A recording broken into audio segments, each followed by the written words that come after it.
हरे कृष्ण। आप सबों का स्वागत है। आज हम संक्षेप में इस पुरुषोत्तम मास की चर्चा करेंगे, जो कि कल ही प्रारंभ हुआ है। पुरुषोत्तम मास को अधिक मास भी कहते हैं या मल मास भी कहते हैं, या यूं कह लो कि इसको मल मास कहा जाता था, अब नहीं कहते। क्यों? क्योंकि जिसकी कृपा, जिस भगवान की कृपा किसी के ऊपर हो जाए, तो यदि कोई मल के समान भी त्याज्य क्यों ना हो, वो भी भगवान की पूर्ण कृपा प्राप्त करके उत्तम स्थिति को प्राप्त कर सकता है। तो यही चर्चा आज हम करेंगे। पुरुषोत्तम मास या अधिक मास या मल मास। मल मास इसे क्यों कहते हैं? दो प्रकार की विधियां होती हैं। दो प्रकार की विधियां होती हैं, एक स्मार्त विधि और एक भागवत विधि। स्मार्त विधि उन ब्राह्मणों के द्वारा स्वीकृत है या मानी जाती है जो कि कर्मकांड पद्धति को अपनाते हैं। तो उन्होंने इस महीने का नाम मलमास रख दिया। मल कहते हैं, मल तो आप जानते ही होंगे। तो उन्होंने इस मास को मलमास नाम दे दिया। क्यों? क्योंकि उन्होंने देखा कि इस महीने के अंदर कोई भी ऐसा शुभ कार्य नहीं किया जाता, क्योंकि हर महीने में सूर्य किसी राशि पर भ्रमण करता है, गोचर करता है, परंतु इस महीने में सूर्य किसी भी राशि पर भ्रमण नहीं करता। और इसीलिए इस महीने के अंदर ना ही कोई शुभ कार्य किया जाता है, ना विवाह होता है, ना घर प्रवेश होता है, ना कोई शुभ मुहूर्त है। इसीलिए स्मार्त विधि के ब्राह्मणों ने इसे महीने को मलमास नाम दे दिया। कहा ये मल के समान है, त्याज्य है। जैसे मल छोड़ देते हैं, त्याग देते हैं, वैसे ही इस महीने को भी त्याज्य करना चाहिए। परंतु भागवत विधि इसका समर्थन नहीं करती।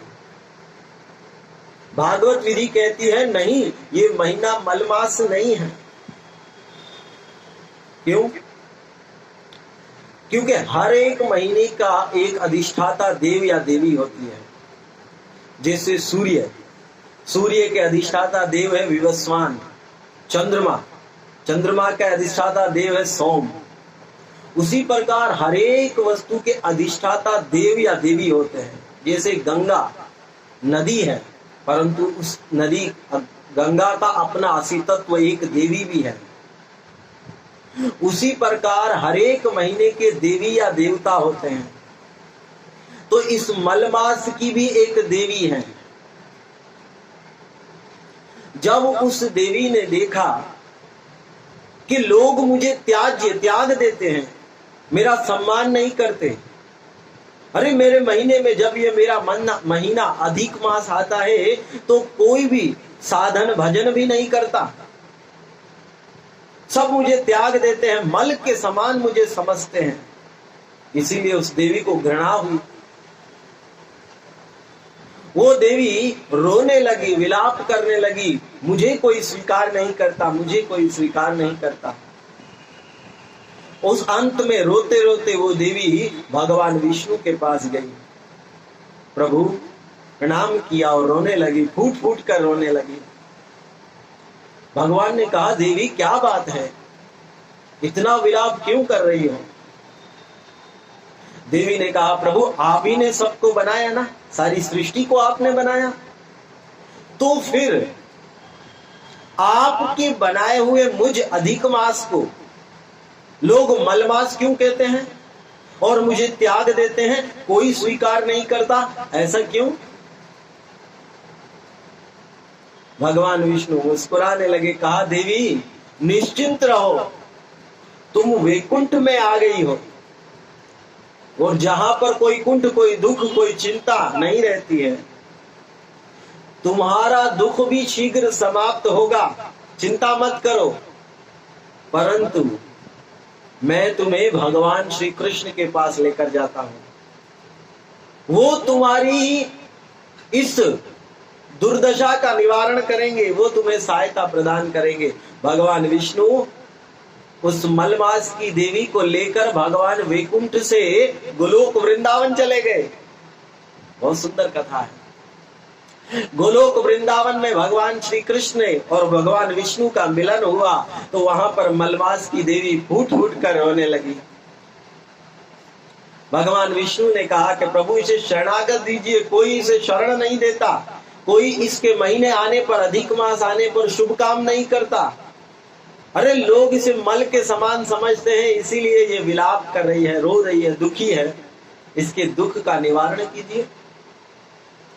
तब भगवान श्री कृष्ण ने कहा कि देवी आप निश्चिंत हो जाइए, अरे आप भगवान विष्णु के संरक्षण में हैं और इनकी शरण लेने के पश्चात कोई दुख नहीं आता। और रही आपकी चिंता की बात, आज से मैं आपको वरदान देता हूं, आपके महीना अधिक मास आते ही आज से कोई भी आपका अनादर नहीं करेगा। अरे इतना तो जितने भी 12 महीने हैं, उन 12 महीनों में सेवा करने से जो फल मिलता है, देवी मैं वरदान देता हूं, जो अधिक मास आने पर, तुम्हारा महीना आने पर जो मेरी सेवा करेगा उसको 12 महीनों में जो फल मिलता है 16 गुना बढ़ाकर अधिक मास में सेवा करने का फल मिलेगा। इतना ही नहीं देवी, आज से मैं तुम्हें स्वीकार करता हूं और तुम्हें अपना नाम देता हूं। आज से तुम्हारा नाम मलमास नहीं, तुम्हारा नाम पुरुषोत्तम मास होगा। उसी दिन से भगवान ने उस मलमास की देवी का नाम पुरुषोत्तम मास रख दिया। और उसी पुरुषोत्तम मास में जो भजन करते हैं, साधन करते हैं, भक्ति करते हैं, 12 महीनों की अपेक्षा 16 गुना बढ़कर इस अधिक मास में भजन साधन करने का फल मिलता है। भगवान ने ये वरदान दे दिया। और यही कथा जब पांडव वनवास में थे और द्रौपदी और 5 पांडव जब वनवास में बैठे, भगवान श्री कृष्ण आए। युधिष्ठिर महाराज ने पूछा, प्रभु हमारे जीवन में इतना दुख क्यों आया? हमें जिंदा जला देने का प्रयास किया, विष देने का प्रयास किया, अरे हमारी पत्नी का इतना अपमान किया गया भरी सभा में, इतना दुख क्यों आया? भगवान ने कहा, हे राजन, आपने इस अधिक मास पुरुषोत्तम मास का अनादर किया। युधिष्ठिर महाराज ने कहा, कैसे प्रभु?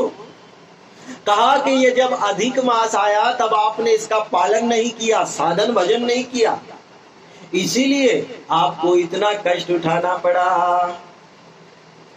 अब कुछ ही महीनों पश्चात ये पुरुषोत्तम मास आने वाला है, तो आप इस पुरुषोत्तम मास में अधिक भजन कीजिए, अधिक साधन कीजिए, बहुत तपस्या कीजिए, 16 गुना बढ़कर इसका फल मिलता है। और इसके करने के पश्चात आपके सारे दुख दूर हो जाएंगे। और फिर द्रौपदी ने भगवान से प्रश्न पूछा, प्रभु मैंने ऐसा क्या किया कि मुझे इतनी भरी सभा में मेरा अपमान किया गया? तो भगवान ने कहा कि द्रौपदी, तुम्हारे पूर्व जन्म की कथा सुनाता हूं, ध्यान से सुनो। पूर्व जन्म में तुम मेधावी नाम के ऋषि की बेटी थी। तुम अपने पिता के साथ बहुत साधन भजन करती थी, तपस्विनी थी। 12 वर्ष की तुम्हारी आयु हुई और तपस्या करने में तुम लग गई। कुछ ही समय पश्चात तुम्हारे पिता के एक मित्र थे, दुर्वासा ऋषि, वो आया जाया करते थे तुम्हारे पिता के पास। थोड़े समय पश्चात ही तुम्हारे पिता का शरीर छूट गया। और जब शरीर छूटा, दुर्वासा ऋषि ने देखा कि मेरे मित्र मेधावी ऋषि, उनका नाम है मेधावी ऋषि, और मेधावी ऋषि का शरीर छूटा तो दुर्वासा ऋषि ने देखा मेरे मित्र का शरीर छूट गया, उसकी कन्या अकेली है, चलो उसकी कन्या को सांत्वना दी जाए। तो गए दुर्वासा ऋषि, और दुर्वासा ऋषि ने जाकर उस कन्या को कहा, तुम्हारे पिता और मेरे मित्र इस संसार से चले गए, परंतु देवी मैं तुम्हें एक गुह्य बात बताना चाहता हूं। अब थोड़े ही समय बाद अधिक मास आने वाला है, जिसको पुरुषोत्तम मास भी कहते हैं। तुम उस अधिक मास का पालन करना और उसमें साधन भजन करना। भगवान पुरुषोत्तम तुम्हारी साधना से प्रसन्न होंगे और तुम्हें वरदान भी दे देंगे। अब ये जो कन्या थी मेधावी नाम की ऋषि की बेटी, इसको कर्मकांड में अधिकार ज्यादा था, अर्थात रुचि कर्मकांड में लेती थी। उन्होंने उत्तर दिया, गुरुजी आप कहते हो ये अधिक मास बहुत उत्तम है, परंतु शास्त्रों में तो अधिक मास को मलमास कहा गया है। अरे मल के समान ये महीना है, ब्राह्मण लोग इसमें कोई सत्कर्म नहीं करते, कोई अच्छा मुहूर्त इसमें नहीं आता, तो ये तो मल के समान है। दुर्वासा ऋषि क्रोधित हो गए, अरे मूर्ख, तुमने अपमान किया है भगवान पुरुषोत्तम का। अरे मेरे प्रति तुमने जो अपमान किया उसे मैं नहीं देखता, परंतु तुमने भगवान पुरुषोत्तम के प्रति जो अपराध किया है उसका तो दंड तुम्हें मिलेगा। मैं श्राप देता हूं कि तुम्हारा सारा तेज समाप्त हो जाएगा, साधन भजन का जितना तेज है सब चला जाएगा इस पुरुषोत्तम मास की अवहेलना करने से। तो वो डर गई और श्राप दे दिया ऋषि ने, चरणों में गिरी, प्रणाम किया, झुक गई। दुर्वासा ऋषि ने कहा, ठीक है, मैं तुम्हें तुम्हारे साधन का बल बना रहेगा, परंतु पुरुषोत्तम मास आने पर इसका पालन अवश्य करना। और फिर ऐसा कहकर दुर्वासा ऋषि चले गए। कुछ समय बीता, ये लड़की शिवजी का भजन करने लगी, साधन करने लगी।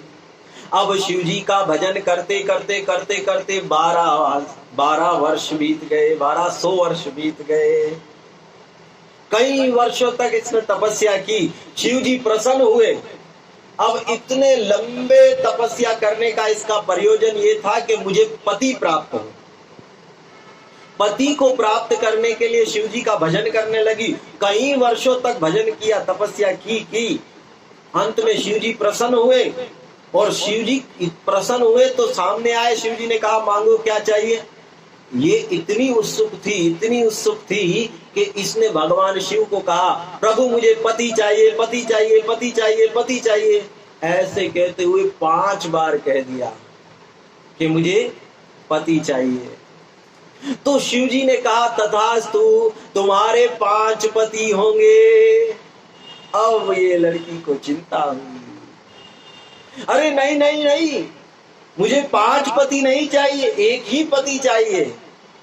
शिवजी ने कहा, जो मेरे मुख से निकल गया है वो तो होकर ही रहेगा।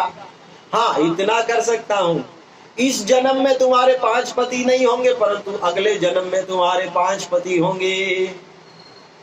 शिवजी ने वरदान दिया और चले गए। अब यही कन्या दूसरे जन्म में द्रौपद के यज्ञ से द्रौपदी बनकर प्रकट हुई और 5 पांडव इसके पति बने। भगवान ने कहा कि द्रौपदी, तुमने इस पुरुषोत्तम मास का अनादर किया, इस कारण तुम्हारी ये दशा हुई है। अब ये पुरुषोत्तम मास आ रहा है, हे पांडव आप सब सुनो। द्रौपदी, आप इस पुरुषोत्तम मास का पालन करना, इसके करने से भगवान विष्णु प्रसन्न होंगे और तुम्हें सारे वर प्रदान कर देंगे। अब ये इस मास की कथा है, परंतु इस मास में अधिक से अधिक भजन और साधन करना चाहिए। भगवान श्री कृष्ण के नामों का जप, सुबह जल्दी उठकर स्नान करके भगवान के नामों का जप, कीर्तन और भागवत श्रवण करना चाहिए। और बहुत सारे लोग इस महीने में गीता के 15वें अध्याय पुरुषोत्तम योग का पाठ भी करते हैं। तो जितना हो सके इस महीने में श्रवण कीर्तन को बढ़ाइए, श्रवण कीर्तन को बढ़ाइए बढ़ाइए बढ़ाइए। यही एक उपाय है हमारी साधन को बढ़ाने का, कृष्ण प्रेम प्राप्त करने का और भगवान को प्रसन्न करने का। तो संक्षेप में हमने कहा, आज की ये कथा को ये विराम देंगे। हरे कृष्ण। आप सबों का धन्यवाद, आभार। पुरुषोत्तम मास का पालन कीजिए, अपने जीवन को धन्य बनाइए, भगवान का भजन करते हुए।